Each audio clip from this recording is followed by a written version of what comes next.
सुभाषपा प्रमुख ओपी राजभर की योगी सरकार में फिर से मंत्री बनने की काफी ज्यादा चर्चा है, लेकिन इस बीच उन्होंने भाजपा को बड़ा झटका देने का भी मन बना लिया। दरअसल कुछ समय पहले ही वह दोबारा एनडीए में शामिल हुए और बीजेपी के साथ अगला लोकसभा चुनाव भी मिलकर लड़ेंगे। इस बीच उनकी नजरें अब बिहार पर टिक गई है। उत्तर प्रदेश की सियासत को छोड़ बिहार की सियासत में अपने आप को आगे रखने के लिए ओपी राजभर ने तमाम तैयारियां शुरू कर दी हैं। जी हां, साथ ही साथ उन्होंने कहीं ना कहीं बिहार की राजधानी पटना के ऐतिहासिक गांधी मैदान पर रैली की और बीजेपी की मुश्किलें बढ़ाने वाला बयान दे दिया।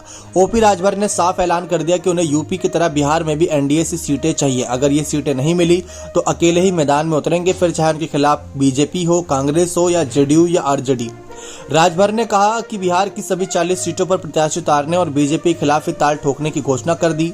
गांधी मैदान में आयोजित रैली में ओम प्रकाश राजभर ने साफ कहा कि जातीय जनगणना पूरी यूपी के साथ साथ पूरे देश में होनी चाहिए। राजभर ने योगी सरकार में मंत्री बनने का दावा करते हुए कहा कि कैबिनेट विस्तार में मुझे जगह मिलनी चाहिए और बिल्कुल मिलेगी।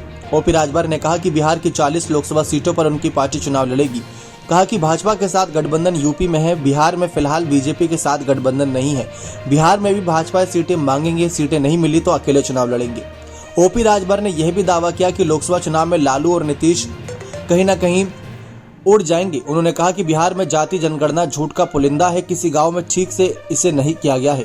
तो ये बात साफ कर दी गई है ओपी राजभर के द्वारा कि भाजपा के साथ गठबंधन सिर्फ उत्तर प्रदेश की सीमा तक सीमित है और वहां पर भी सीट बंटवारे में कहीं ना कहीं एक तरीके से बीजेपी की चलती है, लेकिन बिहार की अगर बात आई तो बिहार में हमारी चलेगी। ये बात ओपी राजभर ने साफ कर दी। इसी के साथ साथ 2025 के विधानसभा चुनाव को लेकर भी उनकी पार्टी सुभाषपा तमाम रणनीतियां बना रही है। अब देखते हैं इस रणनीति के तहत कितना फायदा कितना नुकसान ओपी राजभर को होगा।